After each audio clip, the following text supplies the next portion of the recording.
ಎಲ್ರಿಗೂ ನಮಸ್ಕಾರ. ನಾನು ನಿಮ್ಮ ಗೌರೀಶ್ ಮಾತಾಡ್ತಾ ಇದ್ದೀನಿ. Welcome back my YouTube channel. So ಸ್ನೇಹಿತರೆ, ಎಂದಿನಂತೆ ಇವತ್ತು ಸಹ ಬಹಳ ಇಂಪಾರ್ಟೆಂಟ್ ಆಗಿರ್ತಕ್ಕಂಥ ಒಂದು ಇನ್ಫಾರ್ಮೇಶನ್ ನಿಮ್ಮ ಮುಂದೆ ತಂದಿರತಕ್ಕಂಥದ್ದು. ಸೊ ಸ್ನೇಹಿತರೆ, ಇವತ್ತು 7 ವರ್ಷಕ್ಕಿಂತ ಹೆಚ್ಚಿನ ದಾಗಿರ್ತಕ್ಕಂಥ ಮಕ್ಕಳು ಯಾರಿದ್ದಾರೆ ಅವರಿಗೆ ಒಂದು ಹೊಸ ಅಪ್ಡೇಟ್ ಆಧಾರ್ ಕಾರ್ಡ್ ಕಡೆಯಿಂದ ಅಂತ ನಾವು ಕರಿಬಹುದು. ಯಾಕಂದ್ರೆ ಆಧಾರ್ ಕಾರ್ಡ್ಗೆ ಸಂಬಂಧಪಟ್ಟಂತ ಒಂದು ಹೊಸ ಅಪ್ಡೇಟ್ ಬಿಟ್ಟಿರ್ತಕ್ಕಂಥದ್ದು. 7 ವರ್ಷ ಮೇಲ್ಪಟ್ಟಂತಹ ಮಕ್ಕಳಿಗೆ ಬಯೋಮೆಟ್ರಿಕ್ ಮಾಡಿಸುವಂತ ಒಂದು ಹೊಸ ಅಧಿಸೂಚನೆ ಬಂದಿರತಕ್ಕಂಥ ಅಥವಾ ಹೊಸ ಒಂದು ಅಪ್ಡೇಟ್ ಬಂದಿರತಕ್ಕಂಥದ್ದು UIDAI ಕಡೆಯಿಂದ, ಆಧಾರ್ ಇದ್ರ ಕಡೆಯಿಂದ ಬಂದಿರತಕ್ಕಂಥದ್ದು. ಇದು ಕಂಪಲ್ಸರಿ ಮಾಡಿಸ್ಲೇಬೇಕಾಗುತ್ತೆ. ಏನು ಭಾರತೀಯ ವಿಶಿಷ್ಟ ಗುರುತಿನ ಪ್ರಾಧಿಕಾರ, ನಾವು ಪ್ರತಿಯೊಂದಕ್ಕೂ ಸಹ, ಪ್ರತಿಯೊಂದು ಡಾಕ್ಯುಮೆಂಟ್ಗೂ ಸಹ ಅಥವಾ ಪ್ರತಿಯೊಂದು ಕೆಲಸ ಕಾರ್ಯಗಳಿಗೂ ಇವತ್ತು ಆಧಾರ್ ಕಾರ್ಡ್ ಬಹಳ ಮುಖ್ಯವಾಗಿ ಬೇಕಾಗಿರ್ತಕ್ಕಂಥದ್ದು. ಸೊ ಆ ಒಂದು ಕಾರಣದಿಂದ ಇವತ್ತು ಆಧಾರ್ ಕಾರ್ಡ್ ಅನ್ನೋದು ಬಹಳ ಇಂಪಾರ್ಟೆಂಟ್ ಆಗಿರ್ತಕ್ಕಂಥದ್ದು. ಅದರ ಅನಾನುಕೂಲಗಳು ಜಾಸ್ತಿ ಇದಾವೆ. ಬಟ್ ನಮ್ಗೆ ಅನುಕೂಲಗಳು ಅಂತ ಬರೋದಾಗ ಕಂಪಲ್ಸರಿ ಇವತ್ತು ಆಧಾರ್ ಕಾರ್ಡ್ ಅನ್ನೋದು ಬಹಳ ಮುಖ್ಯವಾಗಿ ಬೇಕಾಗಿರ್ತಕ್ಕಂಥದ್ದು. ಸೊ ಆ ಒಂದು ಕಾರಣದಿಂದ 7 ವರ್ಷಕ್ಕಿಂತ ಮೇಲ್ಪಟ್ಟವರಿಗೆ ಈ ಒಂದು ಬಯೋಮೆಟ್ರಿಕ್ ಅಪ್ಡೇಟ್ ಮಾಡಿಸುವಂತದ್ದು, ಕಡ್ಡಾಯವಾಗಿ ಮಾಡಿಸುವಂತ ಒಂದು ಮಾಹಿತಿ ಬಂದಿರತಕ್ಕಂಥದ್ದು. ಇನ್ನು ನಮ್ಮ ದೇಶದಲ್ಲಿ ಪ್ರತಿಯೊಬ್ಬ ನಾಗರಿಕರು ಸಹ ಹೊಂದಿರಲೇಬೇಕಾಗಿರ್ತಕ್ಕಂಥದ್ದು ಈ ಒಂದು ಆಧಾರ್ ಕಾರ್ಡ್, ಈ ಒಂದು ಡಾಕ್ಯುಮೆಂಟ್ಸ್.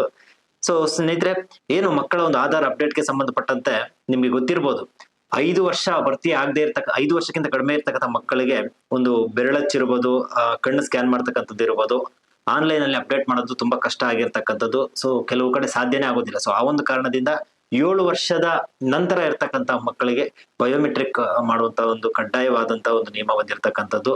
ಸೊ ಇನ್ನು ಇದರ ಅನ್ವಯ ಆಧಾರ್ ಕಾರ್ಡ್ ಕಾಯ್ದೆಯ ಒಂದು 2016ರ ಪ್ರಕಾರ ಮಕ್ಕಳಿಗೆ 7 ವರ್ಷ ತುಂಬಿದ ನಂತರ ಬಯೋಮೆಟ್ರಿಕ್ ಅಪ್ಡೇಟ್ ಮಾಡಿಸುವಂತದ್ದು ಬಹಳ ಇಂಪಾರ್ಟೆಂಟ್ ಆಗಿರ್ತಕ್ಕಂಥದ್ದು. ಸೊ ಪ್ರತಿಯೊಬ್ಬ ಪೋಷಕರು ಸಹ ಈ ಒಂದು ವಿಚಾರ ಗಮನದಲ್ಲಿಟ್ಕೊಂಡು, ಯಾರಿಗೆ 7 ವರ್ಷದ ಹೆಚ್ಚಿನ ಒಂದು ವಯಸ್ಸಾಗಿರ್ತಕ್ಕಂಥ ಮಕ್ಕಳು ಇದ್ದಾರೋ ಅವರಿಗೆ ತಪ್ಪದ ಈ ಒಂದು ಆಧಾರ್ ಕಾರ್ಡ್ ಬಯೋಮೆಟ್ರಿಕ್ ಮಾಡಿಸೋದನ್ನ ಮರಿಬೇಡಿ. ಇನ್ನು ಆಧಾರ್ ಅಪ್ಡೇಟ್ ಆಗುವುದರಿಂದ ಏನೇನೆಲ್ಲ ಒಂದು ಪ್ರಯೋಜನಗಳಿದಾವೆ ಅಂತ ನಾವು ನೋಡೋದಾದ್ರೆ, ಪೋಷಕರು ತಮ್ಮ ಮಕ್ಕಳಿಗೆ ಆಧಾರ್ ನಲ್ಲಿ ಬಯೋಮೆಟ್ರಿಕ್ ಮಾಹಿತಿಯನ್ನು ಅಪ್ಡೇಟ್ ಮಾಡಿಸೋದ್ರಿಂದ ಅನೇಕವಾದಂತಹ ಪ್ರಯೋಜನಗಳಿರ್ತಕ್ಕಂಥದ್ದು. ಅದರಲ್ಲಿ ಮಕ್ಕಳ ವಿದ್ಯಾಭ್ಯಾಸಕ್ಕೆ ಸಂಬಂಧಪಟ್ಟಂತೆ ಅಥವಾ ಏನು ಸ್ಕಾಲರ್ಶಿಪ್ ಬರ್ತವೆ, ವಿದ್ಯಾರ್ಥಿ ವೇತನಗಳು ಬರ್ತವೆ, ಅಂತ ಸಂದರ್ಭದಲ್ಲಿ ಬಹಳ ಇಂಪಾರ್ಟೆಂಟ್ ಆಗಿರ್ತಕ್ಕಂಥದ್ದು. ಆಧಾರ್ ಕಾರ್ಡ್ ನಲ್ಲಿ ಕೊಡುವಂತ ಒಂದು ಮಾಹಿತಿನೂ ಸಹ ಬಹಳ ಇಂಪಾರ್ಟೆಂಟ್ ಆಗಿರುತ್ತೆ. ಇನ್ನು ಆಧಾರ್ ನಲ್ಲಿ ಬಯೋಮೆಟ್ರಿಕ್ ಮಾಹಿತಿಯನ್ನ ಅಪ್ಡೇಟ್ ಮಾಡಿದರೆ ಮಕ್ಕಳು ಆಕಸ್ಮಿಕವಾಗಿ ಕಳೆದು ಹೋದ ಸಂದರ್ಭದಲ್ಲಿ ಇವರ ಬೆರಳಚ್ಚನ್ನ ಬಳಕೆ ಮಾಡಿಕೊಂಡು ಆಧಾರ್ ನಲ್ಲಿ ಬಯೋಮೆಟ್ರಿಕ್ ಮಾಹಿತಿ ಆಧಾರದ ಮೇಲೆ ಪೋಷಕರನ್ನು ಮತ್ತೆ ಮನೆ ವಿಳಾಸವನ್ನ ಗುರುತಿಸೋದಕ್ಕೆ ಸಾಧ್ಯ ಆಗುತ್ತೆ. ಬಹಳ ಇಂಪಾರ್ಟೆಂಟ್ ಆಗಿರ್ತಕ್ಕಂಥದ್ದು. ಯಾಕಂದ್ರೆ 7 ವರ್ಷ ನಂತರ ಮೇಲ್ಪಟ್ಟಂತ ಮಕ್ಕಳಿಗೆ ಕಣ್ಣು ಮತ್ತೆ ಇದು ಏನು 5 ಬೆರಳು 10 ಬೆರಳುಗಳು ಸಹ ಸ್ಕ್ಯಾನ್ ಆಗಿರುತ್ತೆ. ಸೊ ಆ ಒಂದು ಕಾರಣದಿಂದ ಪೇರೆಂಟ್ಸ್ ನ ಪತ್ತೆ ಹಚ್ಚೋದಕ್ಕೆ ತುಂಬಾ ಅನುಕೂಲ ಆಗುತ್ತೆ.